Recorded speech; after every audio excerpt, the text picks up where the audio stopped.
Hello, Eternum, and welcome to KOTT News, Eternum's #1 source for news. And this is the War Report. Breaking news from First Light as the Angry Earth have overrun the region. Early this morning, Angry Earth forces overwhelmed the skeletal organizational structure of First Light as intense vegetation, no doubt caused by the infused spice flowing through the environment, has completely enveloped the former scenic retreat. Local survivors are pessimistic about recovering any other missing persons from the hamlet. Citizens are discouraged from attempting to enter the region at this time, as chaotic forces are still at work. The growth overwhelmed the lake southeast of Spyglass Ridge, but fell short of enveloping the neighboring hamlet. Factional leaders have already begun talks to establish an observation and response post in the hamlet. KOTT News will continue to follow this story as it develops. But that wasn't the only dynamic change in Eternum last night, as the Covenant forces of Hideout overcome the Swamp People and lay claim to the peat moss bog of Weaver's Fen.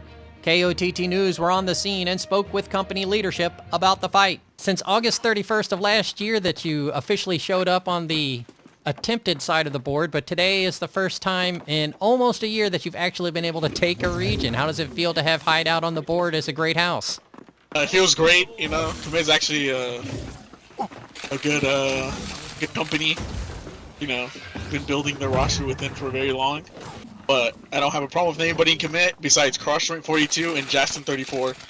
They're the enemy. I understand how that can go. Well, you're here now. Congratulations, of course. Anybody out there stand out in their performance tonight?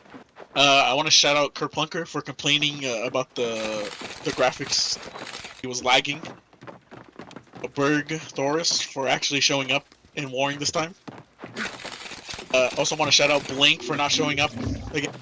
Well, again, congratulations on your victory here, and I look forward to seeing what's up. It looks like they're taking a team photo. Do you want to get in on that?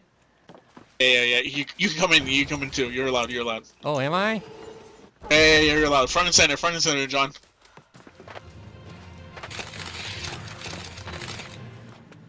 Between fights, KOTT News caught up with the up-and-coming syndicate company of Viva la Resistance, who were pushing influence in Monarch's Bluff.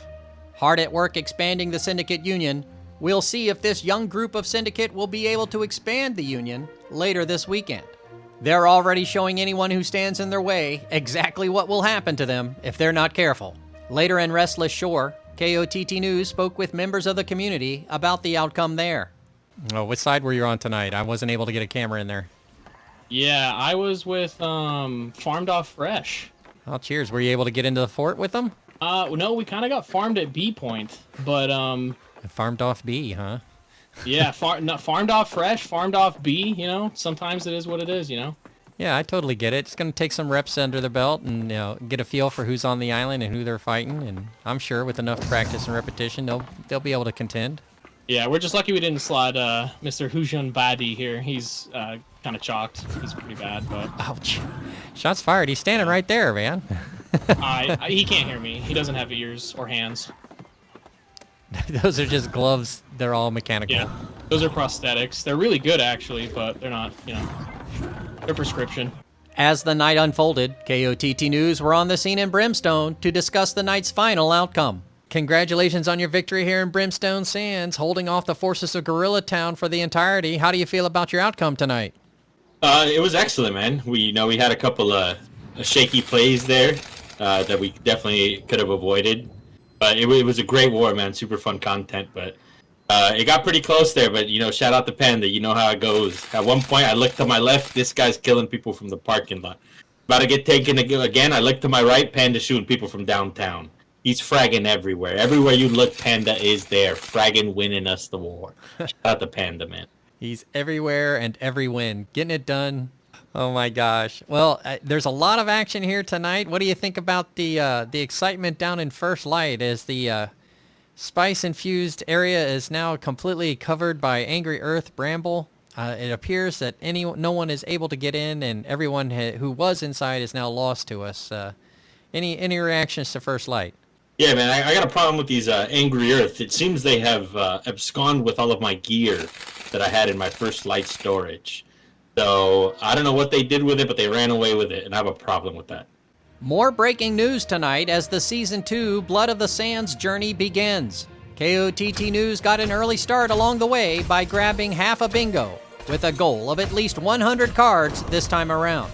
Turning to the weather, and last night's invasion response squads were on point despite 6 total events scheduled simultaneously, so you'll forgive them if they take half the night off, with only a 10% chance of corruption invasion popping up in Everfall later. Another submission for Simulated Fantasy Combat Resolution tonight, brought to you by LARPco. Remember, if it isn't LARPco, it's cardboard. Tonight, the Marauders of Dogged Down attack the Syndicate members of W is for Waiting for Keys for control of the rain-drenched mountain region of Morningdale. The former Great House of Dogged Down attempting to return to prominence by testing the mettle of the Eastern Syndicate forces. But will they have a full roster on opening night? Because W is Waiting for Keys won't be distracted by engagements elsewhere. Still waiting for keys as they are. They'll have the majority of their forces ready to fight all night. Be sure to tune in for complete coverage and reactions from the citizens tonight at 11. Until then, this has been War Correspondent JChalant, KOTT News.